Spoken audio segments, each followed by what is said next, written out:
Very clear naman yung statement namin, sinasabi namin, you're being called because you are person of interest dito. Kailangan mo magbigay linaw.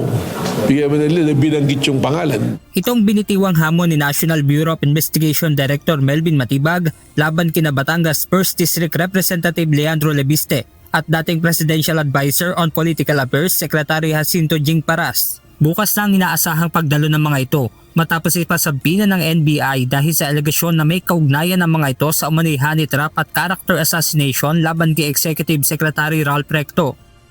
Ayon sa NBI Chief, sa pamamagitan ng pagdalo ng mga ito sa sabina ay mas makapagbibigay linaw at mas madedepensahan nila ang kanilang sarili laban sa alegasyong iniuugnay sa kanila. So, ang sa akin lang naman, deny it categorically. Hindi kayo nag-usap ba kayo o hindi nito ni alias Ken? Kilala mo ba siya o hindi? Meron na bang denial na kakilala niya at di niya nakakausap? Yun ang gusto kong marinig.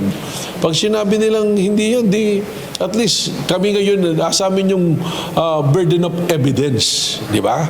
Nasa amin yung burden of evidence na patunayan namin na magkakilala at nag-usap sila. Git pa ng hepe ng NBI, sa ngayon ay may hawak silang matibay na ebidensya laban kina Congressman Lebiste at Paras. Burden of ang ebidensya namin na nag-usap, nakita nga namin yung mga exchange ng text message at yung statement ng dalawang personality.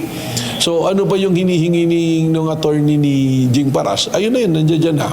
Samantala, sa ipinadala namang sulat sa NBI ng kampo ni dating Secretary Paras, nakasad dito na humingi muna sila ng kopya ng records gaya ng complaint letter, affidavits, sinumpaang salaysay, documentary at investigation order. Bukod dito, naghain din sila ng motion para ma-reschedule ang itinakdang petsa kung kailan ito ipinatawag. Dagdag pa ng kampo ni Paras na ang hiling na reschedule ay hindi tangka para i-delay, obstruct o baliwalain ang ginagawang investigasyon ng NBI. Tugon naman ng NBI, nirerespeto nila ang naturang hiling. Ngunit, pero mahirap naman nagdi-deny ka sa social media at sa media lang.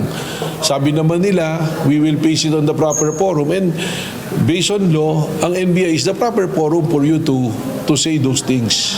Para dito pala sa level na to, yung protection na gusto nyo, makuha na ninyo. Benedict Samson, UNTV News and Rescue. Diyos ang aming sandigan, serbisyo publiko ang aming pinahahalagahan.